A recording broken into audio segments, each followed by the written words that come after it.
Greetings, everyone. Welcome to a kind of racist review of Simon Wells' The Time Machine. And I'm just getting started with how we came about decoding this film. Is that I was reading from Color Monitors, and I'm going to read a section here from the Color Monitors by Dr. Martin Kevorkian. And it says Simon Wells' The Time Machine is a deeply technophobic narrative faithful in this regard to an important dimension of its 1895 literary ancestor. H.G. Wells had imagined the logical conclusion of the industrial system of today as the evolution of two races, one which feeds upon the flesh of the other. And then I'm going to be reading a little bit more from this text as we go out our discussion. So basically, this film is based off this book right here you see on the screen, written by Simon Wells' great grandfather, actually, about a white man who is able to time travel, and he discovers a time in the future, about 800,000 years in the future, where white people have evolved into these creatures known as Morlocks, and they now eat the non-white people who have evolved into victims known as the Eloi. And this is very, very interesting and reflective of how the system of racism, white supremacy actually works, and how it's actually maintained through the consumption of non-white people, through our subjugation in all 9 areas, through our energy must be devoted to supporting the system without our control, essentially. So it's very, very interesting. And this film, for me, I think it's symbolic of a lot of things, especially if we think about the character who was the Orlando Jones character, who was a black male existing inside a screen. You know, I think the famous quote with the machine inside the machine, and I felt this black male to be presented to be very effeminate as well. You know, and this is where the system of racism, white supremacy wants to take non-white people, particularly black males and black females. They want to definitely take us away from any sort of correct balance in regards to our sexuality, to say the least. But I'll pause there. I see Mrs. Warrior wants to chime in.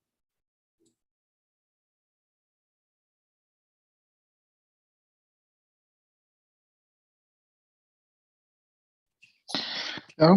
So I thought I did while we were watching this, I did a little research. This book was published in 1895 when India was the crown jewel of England's colonies. And 3 years after it was published, England and France signed their agreement to divide Africa. H.G. Wells, the author, is considered the father of science fiction, and his other famous titles are War of the Worlds. This is the second version of, this is the second time a movie has been made of this title. The 1960 version has the Eloi, which are the innocent people that live on the top. That version, the 1960 version, has them being all white and with blonde hair and blue eyes, and not as intelligent. This version has more brown skin Eli, where the woman, the relationship between the woman and the scientist it gives me a little bit of Avatar, or Pocahontas vibe where you have the white savior, white male savior coming to educate. I felt like the black male AI, the AI that was characterized as a black male was in the version of the future, he is pompous and unhelpful to the scientist, and he doesn't really come across as a much more intelligent AI than the human. Just knowledgeable, but not. I've seen other AIs where the AI was done better. Those, seem to be like really smarter. In the past, the AI comes across as pathetic and says some really uncharacteristic. It tries to bring in humor, talking about the writings of Martha Stewart, for example. So I felt like I compare that with the brown skin Eli. The woman has a brother or a son, which she's trying to save, and there's no father figure or strong male character of the age or stature of the scientist that could protect him and the woman. And yeah, I just noticed that. So the only adult non-white male is the AI version, and he's pathetic. So I mean, I read a review on Indie that said that this was a more politically correct version of the title because you had the Eli being brown skinned, but I can see that it's a more sophisticated version, I would say, where you still have elements of white supremacy, the myth of white supremacy, superiority in there, where you have a young black male not able to have a father figure, black female needing to be saved by the white savior. And yeah, I thought it was an interesting contrast, though. Well, I mean, both of the alpha males, the scientist and the evil warlock, are both white. Yeah, and yeah, I think you know, I think that's all I have to say for now. Thank you for inviting me. I'm going to agree with y'all's assessment of excuse me, Orlando Bloom's character. Let me turn to my notes here. I noticed when he got to 2030, nothing had changed. If y'all catch my meaning, nothing changed. Where's my notes on? Well, with Orlando Bloom's character, it's like you get the point. Nothing has changed. You don't go to non-white people to get constructive information. That's what I got from the interaction between Alex and the AI character. You cannot get any constructive information, and he's going about singing a song and trying to entertain him, and Alex is trying to solve a problem. So it continues the theme. Nothing has changed. You can't go to non-white people, black people for constructive information. Yeah, it's really, this scene is really, really refined because in this, we still get to see a bunch of black people dancing. I mean, it's dancing and singing for white people. And this scene is that refined. We saw how the AI did the little singing, right? But on top of that, we the first time we see the black male, he says, "Welcome to the Vox system. How may I help you? How may I save you?" Something like that. And yeah, nothing has changed. And he also refers to himself as a PMC, photonic memory something. I forget what the C stands for, but that immediately reminded me of private military company, and I'm tying that along with anti-sex tactic going out. I'm not gonna call it an agenda. I'm gonna call it a tactic that's being pushed very heavily, and presenting this AI in a very anti-sex manner for me at least, black male rolling his eyes and strutting around, being unhelpful, is not constructive, and it seemed very effeminate, and very much traditional way to depict black males in Area 3 entertainment. And let's hear from Dr. Kevorkian again, because his analysis on this scene is also very, very interesting. He says,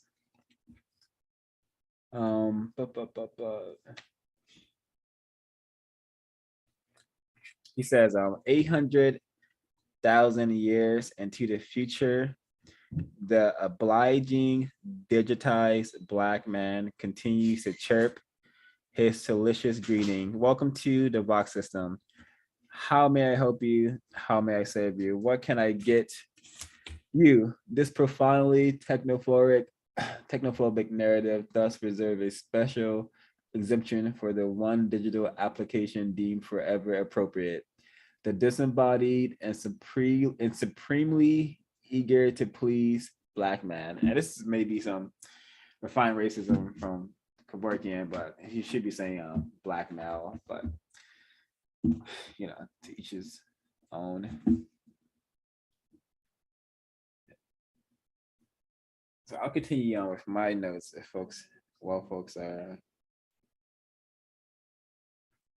waiting to chime in.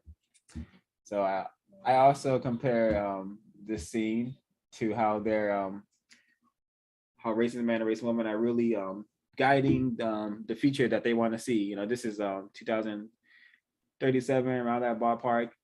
And if you see the image, it's a black male, black person existing in a screen. And if you see the behavior, a lot of us spend a lot of time, existing in a screen, and with technology attached to our phones, attached to our screens.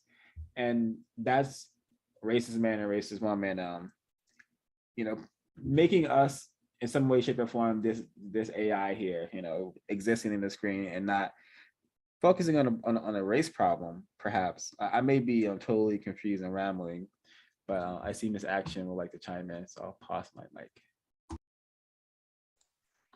This is for Miss Helen. Her comments. She's not able to speak right now, but there's a correction. I think I have said Orlando Bloom, and when I meant to say Jones, so that's a correction there. And her first one is Orlando Jones's character is a machine inside a machine, but she said that around the same time y'all did. And then the second one is the blonde hair white woman. If you can remember that from the Race Code War book. And I'm waiting to see if she has anything else she's trying to say. Thank you. All right, that's it. I think she's probably referring to Emma's character, the blonde-haired white woman. Let's save the white woman. And that's all she has for today. For right now, I mean. Okay, yeah, and thank you. And did anyone also catch the part where the Vox system says Alexander's character says he's surprised by his presence, and he says, "Oh, I didn't see you there," and then he says, "I seem to have that effect." Did anyone catch that? Yes, I did. Yeah, he's used to that. As we all are, I would say. Yeah, exactly. We were definitely used to being ignored by racist men, racist women until they come calling for us. And that's how they train this. That's how the system is designed. Racist men and racist women need us, they will come for us. Other than that, they really don't want anything to do with us. Unless it's like consuming our energy, via time and energy, consuming us literally, delectable Negro, and what this film was getting at, and what I'm gonna get at eventually. I asked myself on my nose, why is a hologram rolling their eyes? very effeminate. I mentioned that a number of times already. Um, so yeah, I also jotted down no black male fathers in any timelines that he went to that I noticed. Yeah, and what Mr. Warrior said, there was yeah, the only man able to, you know, protect or do anything serious, it seems, was Alexander. You know, also name could be coded to represent Alexander the Great. The white man is, you know, a doer, you know, molder of, you know, the past, present, and future. This is what this film is echoing. This is what in the system of race and white supremacy, it needs to be a white man and a white woman. You know, you are the molders of the future, and this film is at the same time training non-white people to remain in this tacky situation, just be only helpful to the system of race and white supremacy, which is what we see the block system is. He just helpful when supporting the system, but other than that, no, this is film is definitely along that programming, which is, I suspect, all entertainment is, to keep us accustomed to this tacky, trashy, and terroristic interaction arrangement that we have 24/7 with each other, and definitely with white people. Just talking about the Eloy, and also talking about the H.G. Wells book at the same time, because in the book, the Eloy, they were he described the Eloy as they didn't as one gender and childlike people. That's how he described the Eloy, H.G. Wells, and they kind of behave in the same manner, function in the same manner in the film. But what's important here is one gender, you know, a probably a feminine gender, because that's the easier sex to dominate according to logical sciences. And also childlike, you know, needing someone to take care of, needing to be taken care of by, you know, the system, the people who want to remain in power, racist man and racist woman. And this is, you will see this trope very common throughout sci-fi, and this guy H.G. Wells, so-called father of science fiction. So this film very similar to many films that are going to get churned out, Avatar 2, Avatar 1, you know, Pocahontas. It's just us training us to remain accustomed to race and white supremacy, and not to counter it, not to think about solving problems unless we're white. So this is hopefully a good counter war effort, because the scene right here with the Eloy, you know, they all, first, I have a lot to say about how the racist man, racist woman will, this film is exactly how racist man and racist women want their victims forever, totally helpless, knowing that, hey, out there, there's a giant problem. There's a giant problem out there. And in fact, all of you are having the same nightmare, the same, you know, anxieties. You know, you can decode their dreams, their nightmares, as anxieties, as fears, as traumas involving the race problem. You know, the Morlocks are white people, you know, they're the white people, and the Eloy are the non-white people. They are having the same nightmares, the same dreams about, hey, these people are coming to eat us. We're not gonna do nothing about it. Hey, 2022, it sounds like racist men and racist women are still coming to get us, coming to mistreat us, you know, and in some areas of the world, definitely, I suspect, still consuming us. But a number of us are not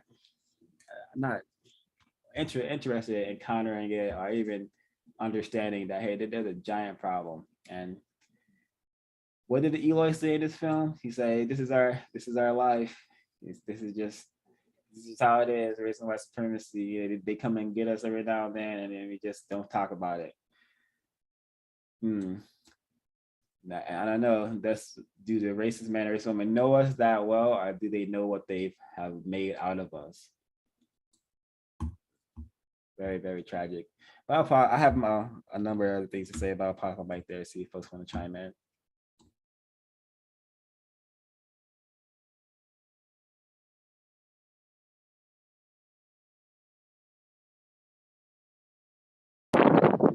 Greetings.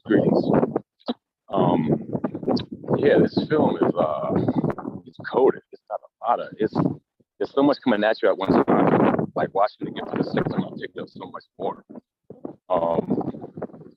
It's almost like, well, not almost anything. They want to see it where they're used to the flowers, like in the beginning, like Emma goes, about the flowers, the fresh flowers. And then once they get to the future and the Eloy, and she brings up the flowers, it's like they're almost saying that they are going to eventually have to reincarnate into this non-sexual melanated creature to be able to survive in the future.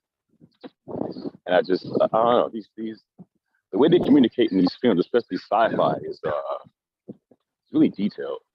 Yeah, that was Yeah, let's talk about it. Area 8. Yes, I do see this film details what happens to according to H.G. Wells, this film is science fiction related to, hey, this is what happened. What happens when white people are only amongst themselves and only can have sex with themselves. We eventually become unable to exist in the sun. We become these creatures. We have to every now and then, procreate with these non-white people to keep ourselves going. We have, and this is literally what happens at the end of this movie. He meets the last remaining powerful, but one of many. Because hold on, let's get to the image. Actually, what is this? The Uber Morlock, the Uber racist man say. He says he's one of many. So he meets one of powerful racists in the future, 800,000 years in the future. He meets one of them. Get him on the screen.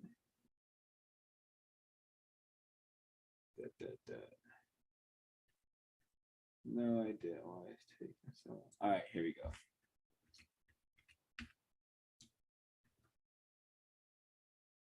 And he's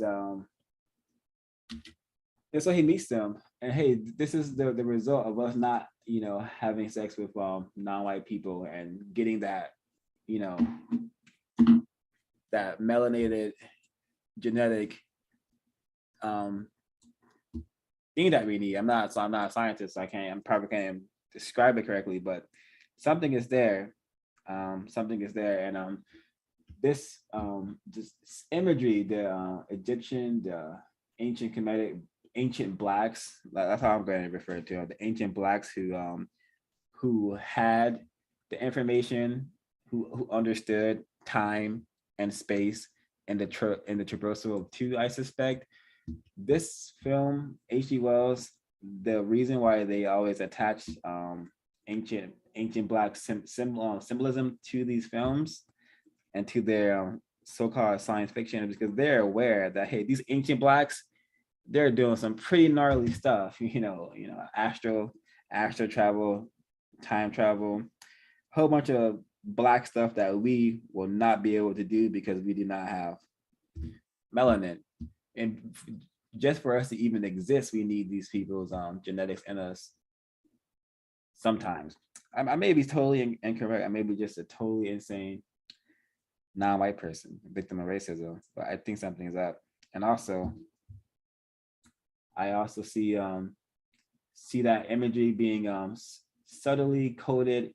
And what is he wearing when he's using this time machine? He's wearing black gloves. He's using gold. The throne is made of gold, diamonds, and he's wearing black gloves.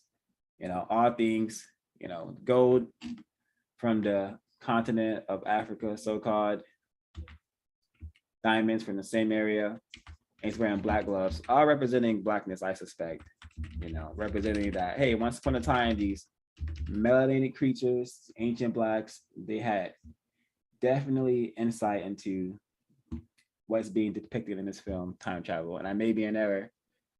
Go ahead, Mr. Yawu, if your hand is still up.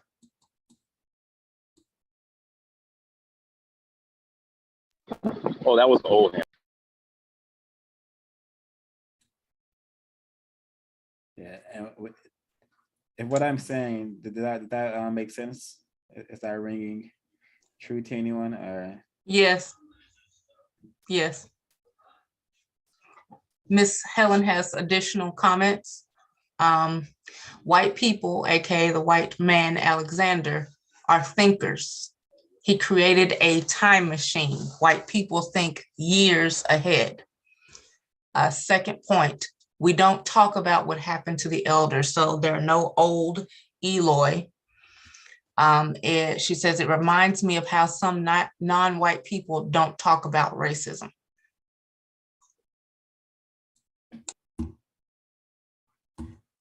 yep.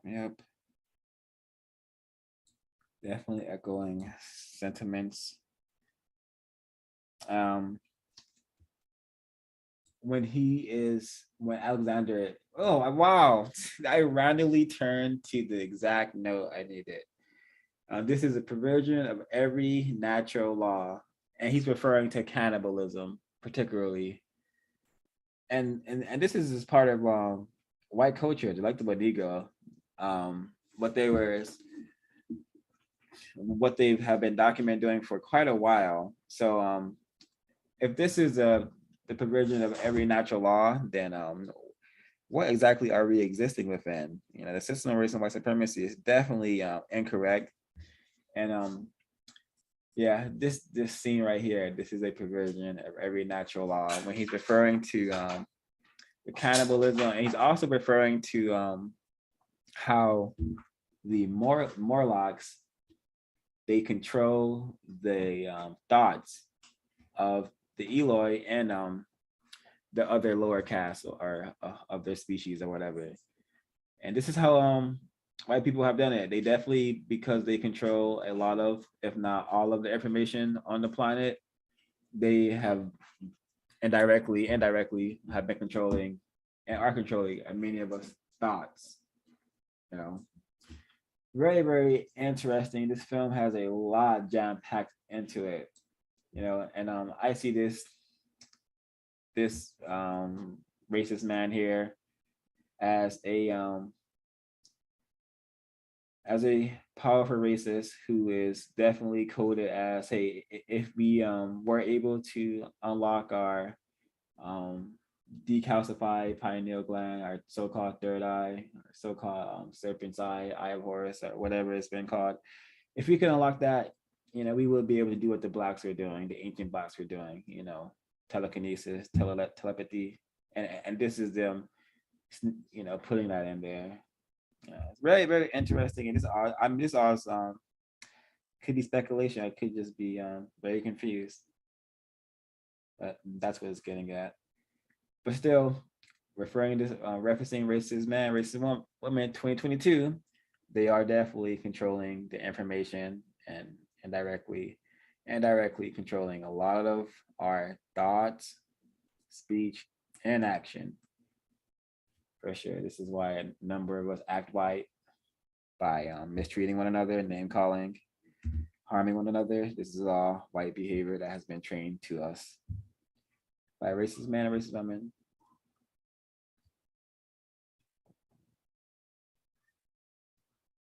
Inescapable result. Oh yeah, and the feature. Why is racist man, racist woman always focused on the feature? And this is because we are dealing with the Urugu, a creature that, you know, must have a constant consumption, constant expansion, it seems, constant growth, it seems. So the future is for them something that they have to not experience and exist, you know, with, but something they have to go out, conquer, you know, go out and control. Hey, I gotta go out into the future and control it before it happens. You know, yeah, they think, or like Helen said, hundreds of years in advance, yes, but for nefarious purposes, while as, you know, non-white people have been taught to think, you know, not that seriously about the future.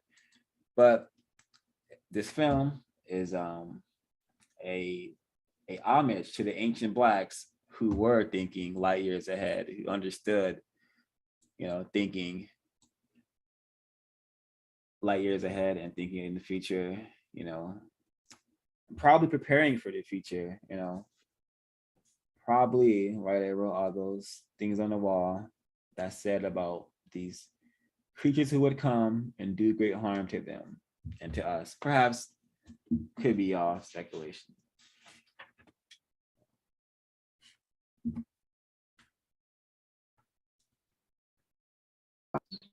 I've been trying to find this quote I read like last summer, but this quote that Euclides wrote a long time ago, around the same time as Alexander, after Alexander's conquest and all that.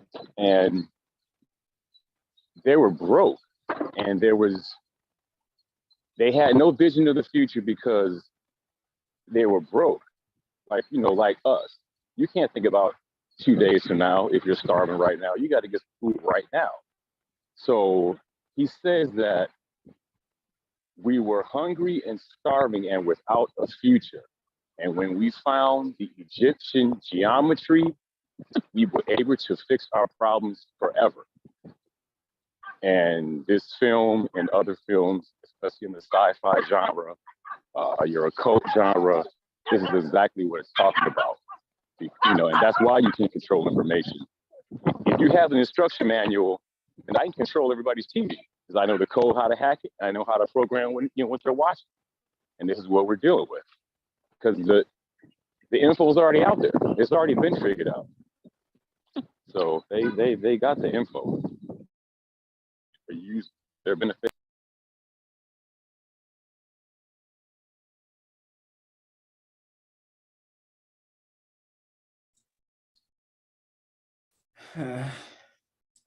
Yeah, another thing we learned a year ago that they definitely have plagiarized and perverted all the things that they've learned from the ancient blacks. So this Uber Morlock, Uber racist said a number of interesting things that definitely reflect what's happening today in 2022. When Alexander is saying, it's like, hey, you're eating these people, like cattle. He's like, yeah, that's their role. Very, very simple, nothing personal. It's just business. That's their role. They are subjects. We are on top. They are on the bottom. That's how we set the system up.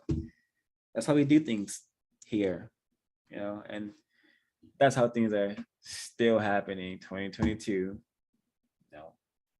White people at the top, non-white people at the bottom, and that's the roles.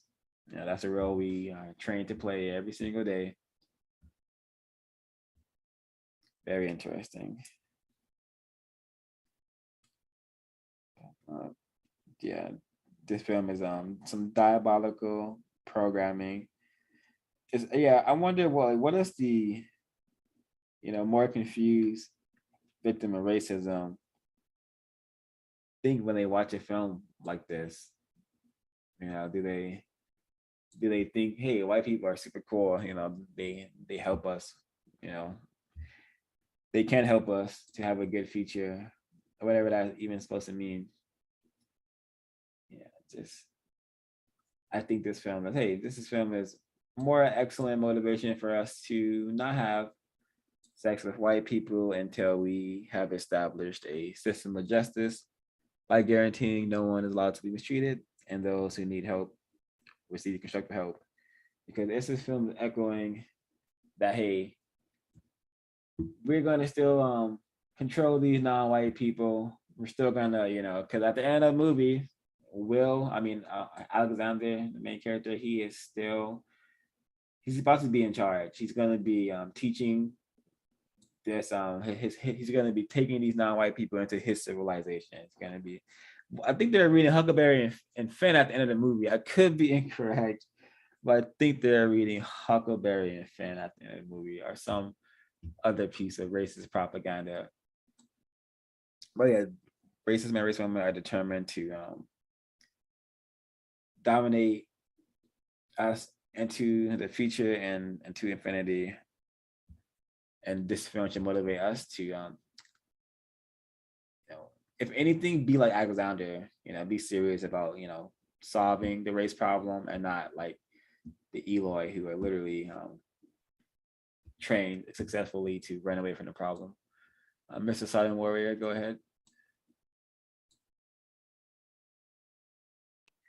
Yeah, you asked what were the more confused victim of racism?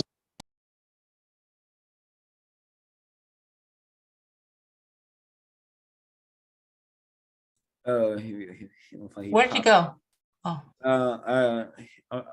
probably technical difficulties. I'm sure he'll pop back in, hopefully. But yeah, to continue my thought, if this film is echoing that, hey, these white people are still gonna take us into the future of dominating us, and still need to have sex with us to not evolve into these cannibalistic monsters, which I suspect a lot of them already are. But anywho, if they still need to have sex with us to help them out to survive, and they still want to dominate us, oh no, that's super incorrect. We need to produce justice, and then we can help them, give them the help they need the most. We'll get them the help that they need to help the most, and we will get the help that we need the most. It seems like they're already worried about their numbers, being able to, remain classified as white. They will not be allowed to be classified as white anymore, I suspect, but they could keep that genetic information if they want to do so. They could keep, that existence. But we don't need classifications of race anymore in the system of justice. You need to guarantee that no one is being mistreated, and that people who need help receive help. Quite simple. Quite simple.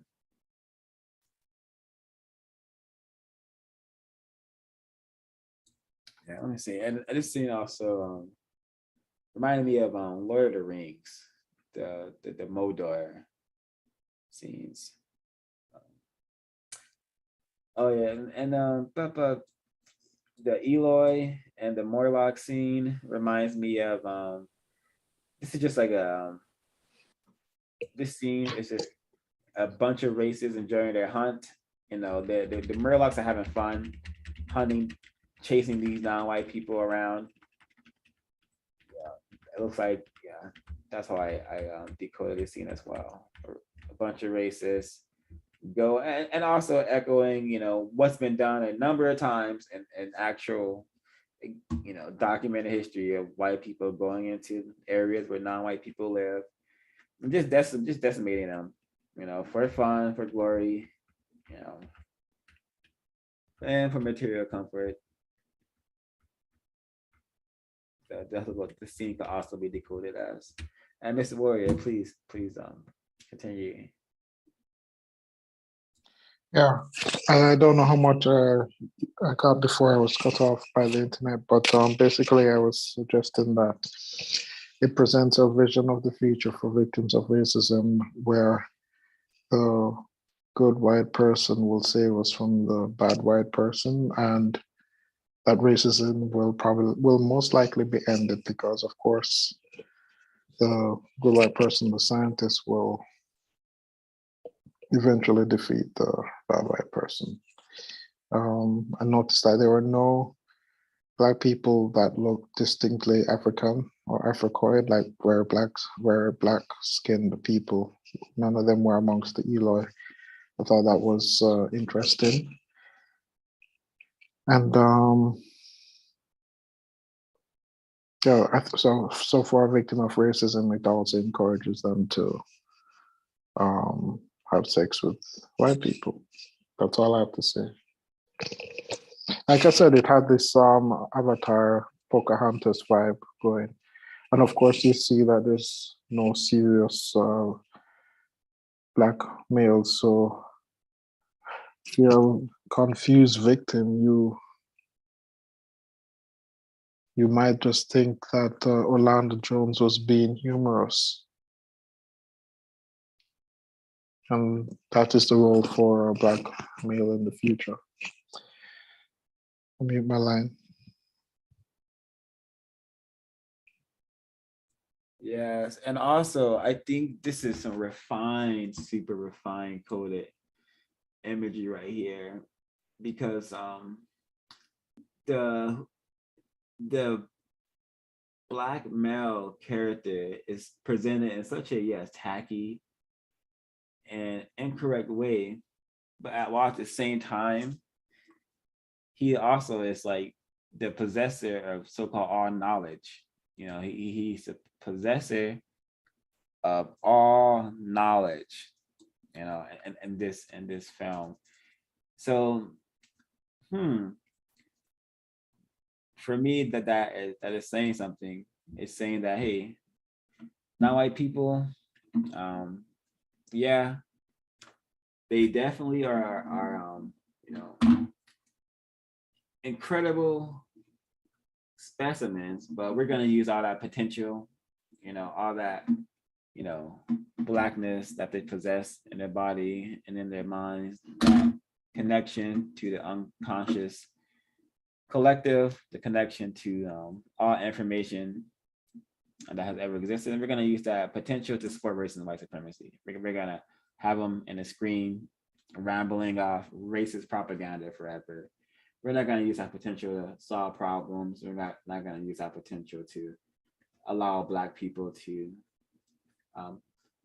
do anything the ancient Blacks were doing. Oh, no, not at all. We're going to keep the present Blacks, the victims of racism, that's myself.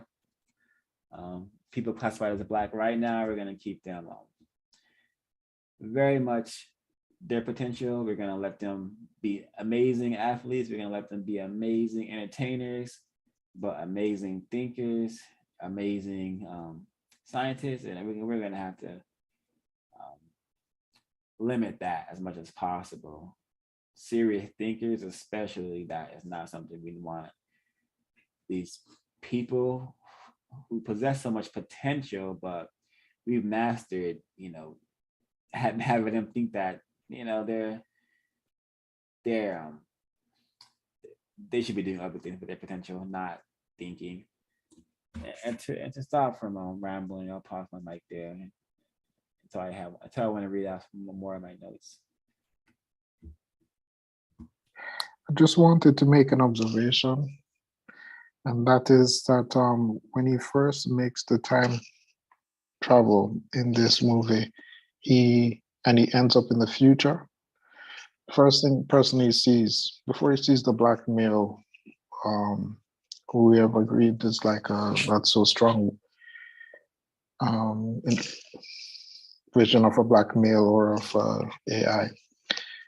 Right before that, you have him meeting this white woman in a black dress who comments on his machine and says that must make a pretty strong cup of coffee. I think those are Wilson references. Those are two Wilson references, dressed in dark coffee and a white woman in a black dress. And then these two things are happening right before you have put down where you have an example of a black male as somewhat of incompetent, or not as incompetent, not as competent as they should be. But I take your point, 05, that even though he's not portrayed well, he is still the artificial intelligence that has all knowledge.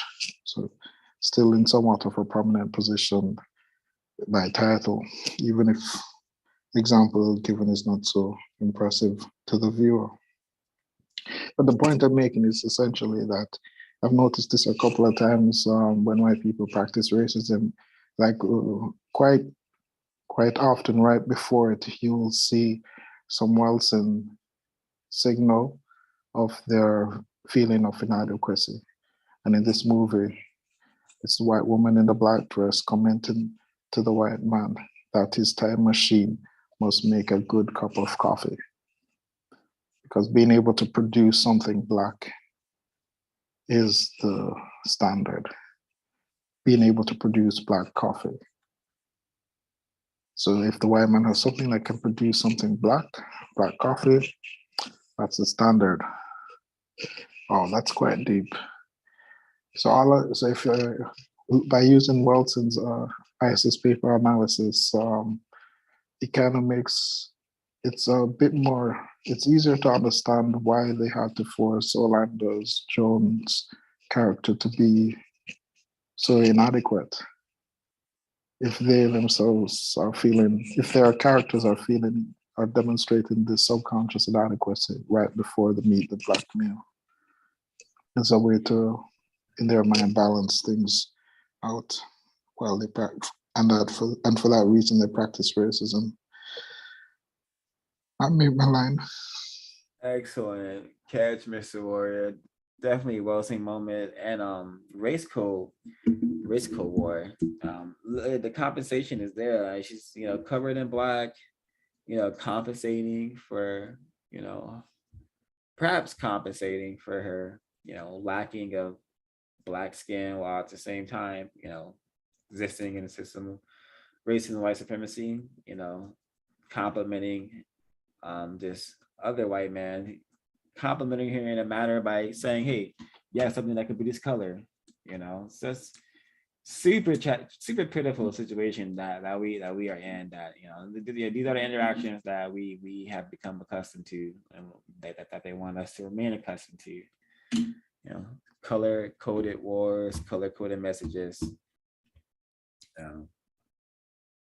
Yeah, and then that's throughout. So at the same time, black is still bad. Black is still the problem. The robber is wearing all black, while at the same time everyone's dressed in black. Just insane, literal insanity is what it means to exist in this system. While they may have dolled it up to be very pristine and pleasant, it's not. Yeah, and this film also shows a future that no non-white person should ever want. A future where white people are on the moon now. They made it to the moon. And that means that race and white supremacy is gone galactic. It's hit the stars. So that's something that we should. Hey, we already got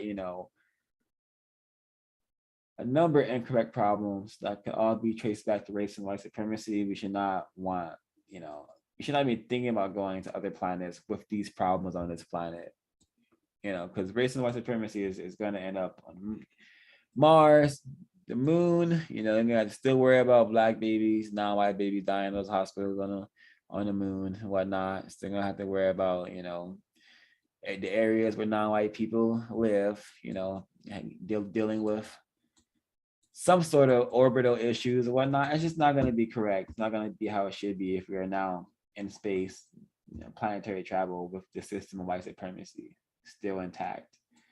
What happened in this film? They blew up the moon was exploded because they thought they did space travel before solving racism. Now they exploded the moon, something like that. So they don't care though. Greetings, everyone. Welcome to. They have no problem destroying planets, destroying large areas of the whole world, if it means that they're going to be able to fulfill their need to expand and consume, because that's what the Yugu is all about. So, if they have to destroy a couple of planets and large numbers of us to do what they want to do to maintain the system, they will. So we have to be well, why don't we just tell them, hey, if y'all really want to, do space travel and go on these potential devastating endeavors, can you just, either produce a system of justice so, we could go about these ideas the correct way, where no one is being mistreated and everyone's getting the help that they need, or just kill all of them, just kill all the black people, all non-white people, Just kill us all, and then you guys have this planet, and hopefully the creator will plop us into a existence where there's no racism, and things will be how they should have been. Problem solved.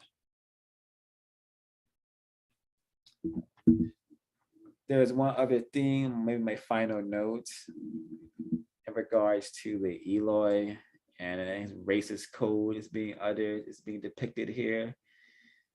The racist is saying, hey, why don't you guys fight back? And then the Eloy says, the ones who fight back are taken first. I'm like, yeah, racist man, racist woman have a tradition of definitely doing something like that, I suspect. But that shouldn't deter a person from defending their existence to not be mistreated, I think. We should all want to counter the system however we can. What does Dr. Prescott Wilson say? It takes everyone from all walks of life. I mean, from all areas of existence to codify it. But it takes all people from all areas of existence to solve this race problem. Or else white people are gonna, particularly the white people who practice racism, because while not all white people are racist, all racists are definitely white. So, suspected racists, I should be saying that more often, but just so we know that I don't think all white people are racist, but I know all racists are white. So the racists, they're gonna keep up, they're gonna keep on the hunt, and they're gonna keep enjoying it. They're gonna keep being their subjects. And a part of being their subject is being, consumed in a number of their rituals. Some call these rituals police shootings. Some call these rituals Black people gone missing. I suspect it's all related to the system of race and white supremacy, and it's incorrect to use a precise word is incorrect. I'm going through my notes. Don't talk about the problem that was mentioned, but the Eloy certainly did not talk about the problem, which is horrific because the problem is so atrocious and abhorrent and horrific, just like racism and white supremacy. Very horrific problem that we should definitely discuss more and correctly.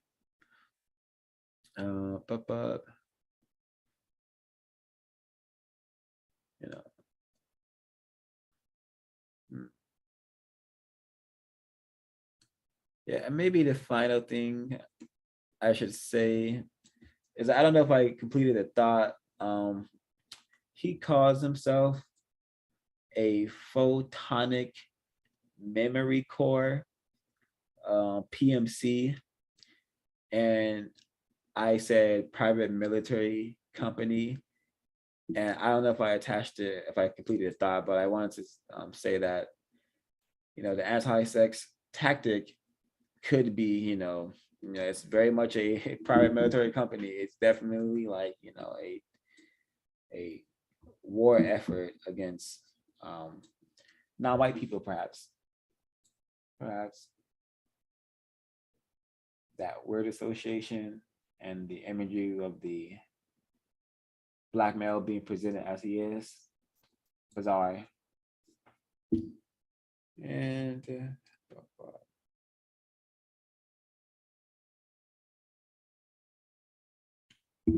yeah, all in all, nothing is particularly new or profound about this film. Just racists doing what they do best, programming us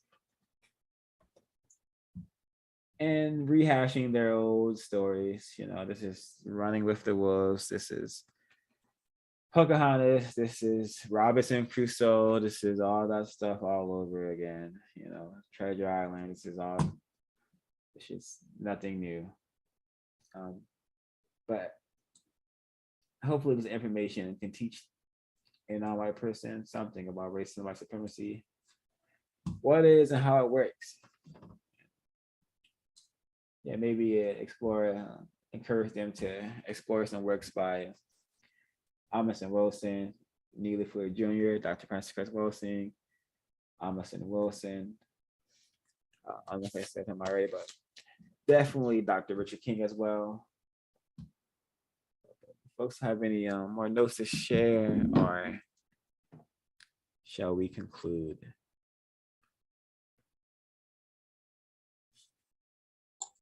The only other, oh, sorry. No, please go ahead. The only other note I have is the earth repairing itself in the absence of people. Because you notice as he traveled through the time machine, they destroyed the earth after the moon was destroyed. It affected the earth, and you notice the earth was repairing itself. Yeah. Reminds me of what the ancient blacks knew what they were here to do. You know, the ancient blacks, some of them knew they were here to, you know, be stewards of planet Earth, take care of it. And then these people came along who called themselves a number of things. They mostly are known as white now, or racist.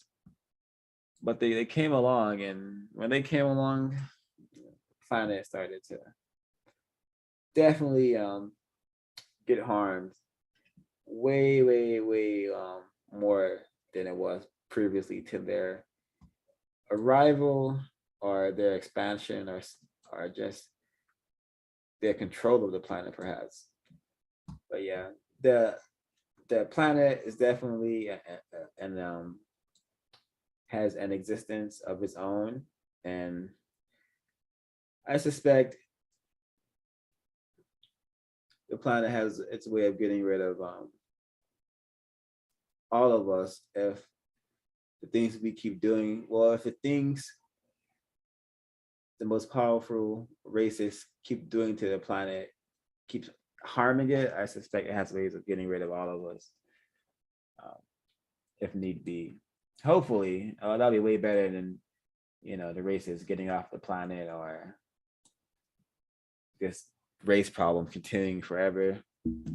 But anywho, the final comment is, we see Alexander placing the blame on a lot of other white people, you know, for his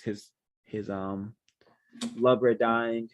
You know, he tries to blame the jeweler, or the poor bastard Decoded as a poor non-white person who took the diamond took the jewel from the earth.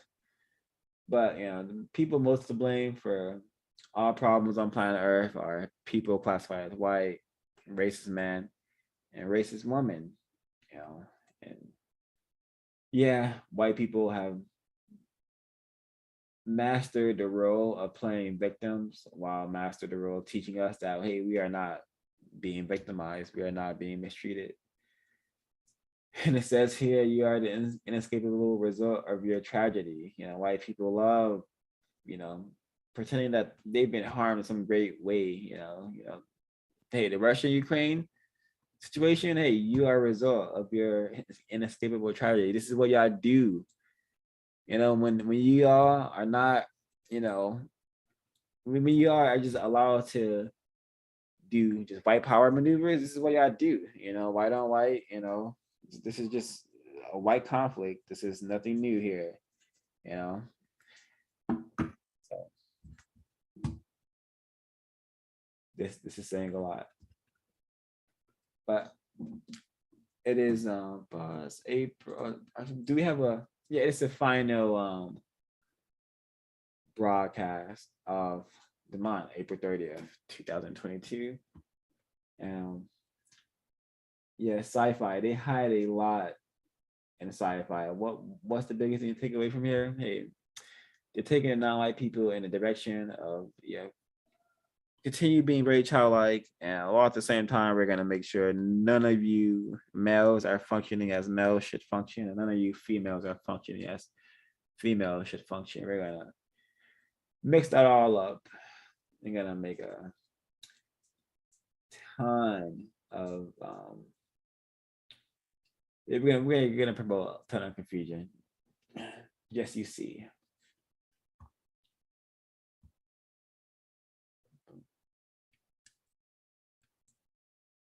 All right, we should be here tomorrow with our final study on race code war.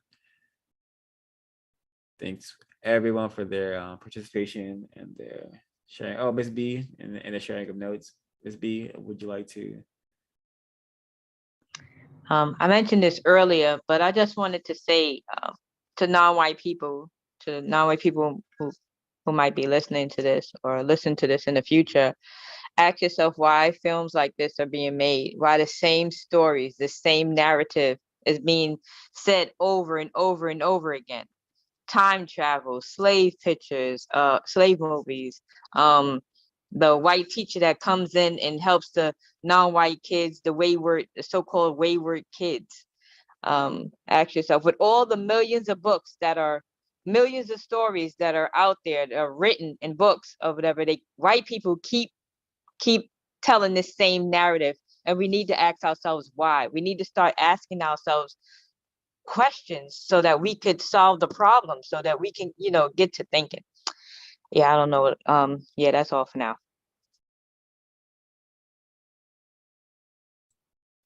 Thank you, Line 22. I agree. Great business meeting. But let me see if I wanted to read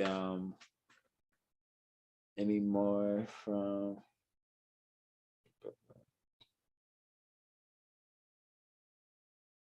Yeah.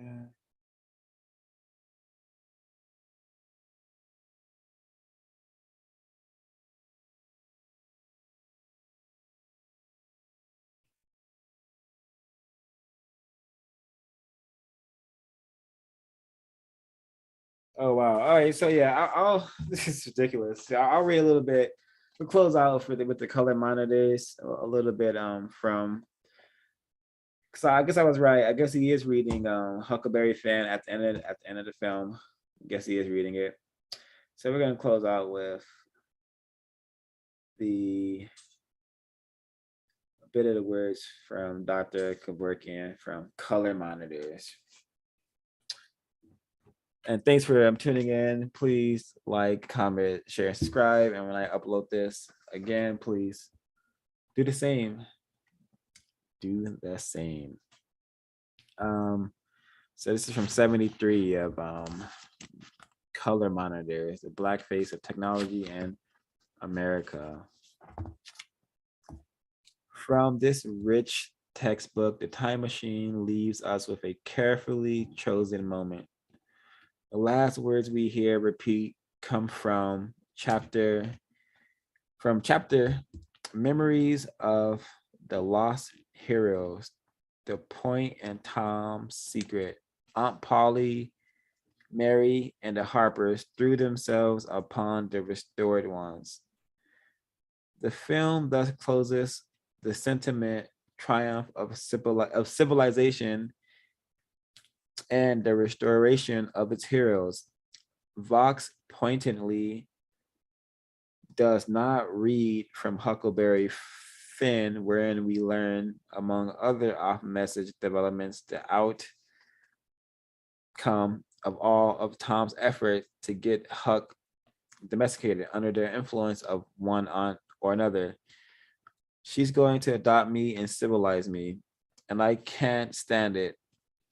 Moreover, the dead, undisciplined engine of Tom Sawyer serves Vox's rhetorical occasion better than would be the unpunished fugitive slave of Huckleberry Finn. The Time Machine does not trouble the troubled American past of racial injustice. Rather, through the perfectly controlled and controlling the voice of Vox, the story restores the confidence and the future of the American nation and its reconstructed state of empire. So it says Vox does not read from Huckleberry Finn. Oh, he's reading for something similar to it, I suspect. Anywho, thank everyone for their participation. Signing out.